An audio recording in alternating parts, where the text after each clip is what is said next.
নমস্কার বন্ধুরা, আজকের ভিডিওটি যারা সরকারি চাকরি প্রার্থী আছেন এবং যারা সরকারি চাকরি করছেন, এছাড়া যারা সরকারি চাকরি থেকে রিটায়ারমেন্ট করবেন, প্রত্যেকের জন্যই কিন্তু খুবই গুরুত্বপূর্ণ এই ভিডিও।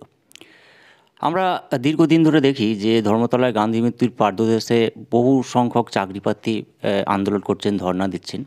তো সরকারি চাকরিতে আমাদের সবার মনে প্রশ্ন হয় যে কী এমন আছে এবং কি সুবিধা পাওয়া যেতে পারে বা তারা কিসের জন্য, তারা হয়তো অনেকেই জানেন না যে সরকারি চাকরিতে কী সুবিধা পাওয়া যায়। তো আজকের ভিডিওতে আমরা সমস্ত ডিটেলস মানে উদাহরণসহ দেখিয়ে দেবো সরকারি চাকরিতে কী সুবিধা পাওয়া যায় এবং অবসরকালীন উদাহরণ দিয়ে আমরা দেখে দেবো যে অবসরকালীন অবস্থায় কত টাকা আপনারা পেনশন পেতে পারেন, গ্র্যাচুইটি অ্যামাউন্ট কী হয় এবং কোন কোন ফান্ড থেকে একজন সরকারি চাকরিজীবী তার বেনিফিটসগুলো পেয়ে যান। তো চলুন আপনারা অবশ্যই কিন্তু চ্যানেলটিকে সাবস্ক্রাইব করে দেবেন, কারণ সরকারি চাকরি সংক্রান্ত কোনো রকম প্রশ্ন থাকলে অবশ্যই কমেন্ট করে জানান, ভিডিওটি লাইক করে শেয়ার করবেন এবং চ্যানেলটিকে অবশ্যই সাবস্ক্রাইব করে দেবেন, কারণ আমরা এই সরকারি চাকরি সংক্রান্ত বিভিন্ন রকম ভিডিও পোস্ট করে থাকি। চলে আসছি, দেখুন। তো প্রথমে আমরা দেখে নেব যে অবসরকালীন সুবিধা ও পেনশন। ঠিক আছে, একজন পশ্চিমবঙ্গ রাজ্য সরকারি কর্মী অবসরের সময় কোন কোন খাতে টাকা পাবেন এবং সেই সাথে পেনশন কত পাবেন সেটি আমরা বিস্তারিতভাবে উদাহরণসহ জেনে নেব। তো এরপরে আসি, দেখুন একজন সরকারি চাকরিজীবী কী সুবিধা পান, মানে তার প্রাপ্ত সুবিধাগুলি কী তারা একটা আমরা তালিকা প্রস্তুত করেছি। তো প্রথম যেটা, সরকারি চাকরিজীবী যখন রিটায়ারমেন্ট করেন বা রিটায়ার হন, তখন ফার্স্ট যে জিনিসটা আসে সেটা হচ্ছে গ্র্যাচুইটি থেকে প্রাপ্ত অর্থ। এরপর আসে পিএফ থেকে প্রাপ্ত অর্থ। পিএফের টাকাটা তাদের নিজস্ব যে টোটাল গ্রস স্যালারি হয় সেখান থেকে তাদেরকে জমাতে হয় একটা নির্দিষ্ট পরিমাণ পার্সেন্টেজ, অর্থাৎ 6% পিএফ কেটে নেওয়া হয়। সেখান থেকে যে ফান্ড তারা অবসরকালীন হিসেবে একসাথে আর কি টোটালটা পেয়ে যান। এরপর আছে কমিউটেশন থেকে প্রাপ্ত কিছু অর্থ, ইন্স্যুরেন্স থেকে প্রাপ্ত অর্থ এবং লিভ এনগেজমেন্ট থেকে প্রাপ্ত অর্থ। তো এই 5টি ফান্ড থেকে কিন্তু তারা তাদের সমস্ত বেনিফিটসগুলো পান। এবার আমরা এক এক করে বিস্তারিতভাবে জানব। একটা উদাহরণ দিয়ে আমাদেরকে বোঝাই। ধরুন একটি ব্যক্তি, তিনি এই 2024 সালে অবসর গ্রহণ করবেন, অর্থাৎ রিটায়ারমেন্ট করবেন এবং ওনার শেষ বেসিক পে দাঁড়াচ্ছে 50,000 টাকা। তো দেখা যাক উনি কী বাবদ, মানে এই যে 5টি ফান্ড আমরা বললাম, গ্র্যাচুইটি, পিএফ, কমিউটেশন, ইন্স্যুরেন্স বা লিভ এনগেজমেন্ট, তো সেই ব্যক্তিটি কী ফান্ড বাবদ কত টাকা পাবেন এবং তার পেনশন কত হবে। এবং আমরা একটা চাকরি মেয়াদ ধরে রাখছি যে মোটামুটি 30 বছর, এই হিসেবে আমরা জেনে নেব। তো ফার্স্ট যে ফান্ডটা আসছে সেটা হচ্ছে গ্র্যাচুইটির। তো গ্র্যাচুইটি প্রাপ্তির বিবরণ থেকে আমরা জেনে নিই। প্রতি 2 বছর চাকরির জন্য 1 মাসের বেতন ম্যাক্সিমাম 16.5 মাসের, ঠিক আছে, ও সর্বোচ্চ লিমিট 12 লক্ষ টাকা দেওয়া হয় এই গ্র্যাচুইটির জন্য। অর্থাৎ মানে ধরুন একজন 30 বছর চাকরি করেছেন বা তার তিনি কিন্তু 15 মাসের গ্র্যাচুইটিটা পাবেন, বা কেউ যদি 40 বছর চাকরি করেন তিনি কিন্তু 16.5, মানে ম্যাক্সিমাম 16.5 এবং সর্বোচ্চ লিমিট সেই টাকার পরিমাণ 12 লক্ষ টাকার বেশি হবে না। ঠিক আছে, সর্বোচ্চ লিমিট 12 লক্ষ টাকাই হবে এই গ্র্যাচুইটির। তো গ্র্যাচুইটির ক্ষেত্রে শেষ বেসিক পে ও ডিএ 1 মাসের বেতন হিসাবে ধরা হয়। এখানে অন্যান্য অ্যালাউন্স ধরা হয় না। এবং যদি আপনার শেষ বেসিক, অর্থাৎ যে মাসে আপনি রিটায়ার করছেন সেই মাসে যদি আপনার লাস্ট বেসিক 50,000 টাকা ধরে নিই, তো বর্তমানে এই জানুয়ারি থেকে আপনারা জানেন ডিএ 10% হয়ে যাচ্ছে। তো 10% যদি ডিএ হয় তাহলে কত হচ্ছে এদিকে। এবং যদি ধরুন 30 বছর তিনি সার্ভিস করেন, সেক্ষেত্রে তার 15 ধরতে হবে।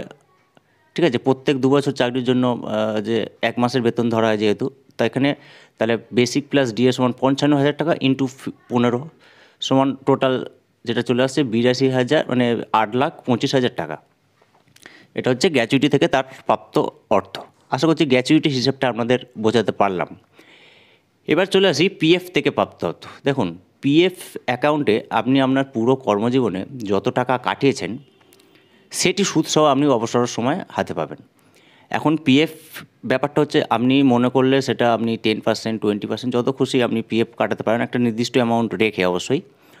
তো পিএফ কাটানোর মিনিমাম অ্যামাউন্ট হচ্ছে 6%, অর্থাৎ আপনার যা বেসিক পে থাকবে তার 6% কিন্তু আপনাকে পিএফ অ্যাকাউন্টে জমা করতেই হবে, এটা গভর্নমেন্ট কেটে নেয়। এবার আসছি কমিউটেশন প্রাপ্তি বিবরণ। দেখুন, কমিউটেশনটা এটা হচ্ছে অপশনাল। ঠিক আছে, চাইলে আপনি নিতে পারেন অথবা না চাইলে আপনি নাও নিতে পারেন। তো কমিউটেশনটা কি? পেনশন বেসিকের ম্যাক্সিমাম 40% পর্যন্ত আপনি কমিউট করতে পারেন, কারণ আপনার পেনশনের একটা নির্দিষ্ট অংশ আপনি কমিউটেশন হিসেবে পেতে পারেন। যার অ্যামাউন্টটা কেমন ধরন হচ্ছে দেখুন, 8.194 গুণিতক 12 গুণ টাকা হয়। ঠিক আছে, ধরুন আপনার লাস্ট বেসিক পে আমরা ধরলাম 50,000 টাকা পেনশন বেসিক হবে, তাহলে কত? 25,000। লাস্ট যে বেসিক তার অর্ধেক হয়ে যায়। এবং কমিউটেশন হবে 40% কমিউট করলে সেটা হয়ে যাচ্ছে 10,000 টাকা। এবং এর জন্য টোটাল আপনি যদি আপনার পেনশন থেকে কমিউট করেন তাহলে কত হচ্ছে? 10,000 গুণিতক 8.194 গুণিতক 12 সমান 9,83,280 টাকা। ঠিক আছে, এটা যদি আপনার পেনশনের আপনি 40% কমিউট করে দেন তাহলে সেক্ষেত্রে আপনি এককালীন হিসাবে 9,83,280 টাকা পেয়ে যাবেন। এরপরে যে স্টেপটা আসছে, গ্রুপ ইন্স্যুরেন্স থেকে প্রাপ্ত অর্থ। বহু আমরা দেখেছি প্রায় 90 দশকে বহু শিক্ষক শিক্ষিকা সহ বিভিন্ন সরকারি কর্মীরা তাদের একটা প্রতি মাসের স্যালারি থেকে একটা সামান্য টাকা 60 টাকা কাটা হয়, যেটা আমরা প্রাইমারির ক্ষেত্রে বেশিরভাগ দেখতাম, সেটাকে অবসরের সময় ফেরত দেওয়া হয়। এখানে কোনো সুদ দেওয়া হয় না, কেবলমাত্র যা আসল জমে সেটিই দেওয়া হয়। তো এই ধরনের গ্রুপ ইন্স্যুরেন্সটা এটাও অপশনাল, এখনও অনেক জায়গায় অনেক জেলাতে এটা চালু নেই। এবং আমরা দেখেছি এটা বিভিন্ন ধরুন কোঅপারেটিভ হিসেবে করা হয়, যেটা বিভিন্ন স্কুলেও করা হয়, হাই স্কুলের ক্ষেত্রে এটা করা হয়, বিভিন্ন অফিসের ক্ষেত্রেও কোঅপারেটিভ করা হয়। এটা কিন্তু এই যে ব্যাপারগুলো এগুলো নিজস্ব দপ্তরের ব্যাপার, তারা কর্মচারীরা মিলে যদি কোনো কোঅপারেটিভ করতে চান করতেই পারেন। ঠিক আছে, তবু আমরা যেভাবে টাকাগুলো বা ফান্ডগুলো বেনিফিট পাওয়া যায় সেটাই আমরা তো জাস্ট উদাহরণ হিসেবে জানিয়ে দিচ্ছি। এরপরে যেটা মেন জিনিস সেটা হচ্ছে লিভ এনগেজমেন্ট প্রাপ্তির বিবরণ। ছুটি বিক্রি, এটা কিন্তু কোনো সরকারি যে বা ভারপ্রাপ্ত যে গভর্নমেন্ট যে স্পন্সর যে স্কুলের শিক্ষক শিক্ষিকারা বা পঞ্চায়েত বা পুরসভার কর্মীরা কিন্তু এই জিনিসটা পান সরাসরি যেগুলো সরকারি কর্মচারী যারা আছেন, ঠিক আছে, তারাই পান। যেমন পঞ্চায়েতের কর্মী আছেন বা কোনো হসপিটালের যে স্টাফ এরা আছেন যারা ডাইরেক্ট কর্মচারী আর কি, সরকারি যে ডিপার্টমেন্ট, সেখানে এই লিভ এনগেজমেন্টের বিবরণটা কিন্তু অর্থাৎ আপনারা জেনে নেবেন, কারণ এখান থেকে একটা ভালো অ্যামাউন্টের অর্থ পাওয়া যায়। এটা কি আমরা বিস্তারিতভাবে জানি। এটি শুধুমাত্র রাজ্য সরকারি কর্মীদের জন্য, সরকার পোষিত স্কুল শিক্ষকরা এটি পাবেন না। বছরে 30টি করে অর্জিত ছুটি আপনি না নিলে সেটি জমা হয়ে ম্যাক্সিমাম 300টি, অর্থাৎ টোটাল 300টি অর্জিত ছুটির জন্য এই টাকা দেওয়া হয়। লাস্ট বেসিক ও ডিএটিকে ধরা হয়। ঠিক আছে, ধরুন আপনার লাস্ট বেসিক হলো 50,000 টাকা, বর্তমান ডিএ আছে 10,000 টাকা, অর্থাৎ 5,000 টাকা, অর্থাৎ 30টি যদি অর্জিত ছুটির জন্য আপনি কত পাবেন? 5,000 ডিভাইডেড বাই, অর্থাৎ 5,000 ভাজিত 30 গুণিতক 300, অর্থাৎ আপনি 5,30,000 টাকা পাবেন শুধুমাত্র এই ছুটি বিক্রির জন্য আপনার অবসরের শেষ জীবনে। তাহলে এক্ষেত্রে মোট কত টাকা হচ্ছে, আমরা যদি টোটাল এবার হিসাবটা ধরে নিই, গ্র্যাচুইটি বাবদ আপনি পেয়েছেন যে 8,25,000 টাকা। ঠিক আছে, পেনশন যদি কমিউট করা হয় 40% সেক্ষেত্রে চলে আসছে 9,83,280 টাকা। আর এই যে লিভ স্যালারি সেটা হচ্ছে 5,30,000 টাকা। পিএফ ইন্স্যুরেন্স যেমন জমা করবেন সেই মতো থেকে যাচ্ছে। এরপরে যে অপশানটা আছে সেটা হচ্ছে আপনি এবারে তো এইগুলো তো বেনিফিট পেলেনই, এবারে পেনশন কত পাবেন।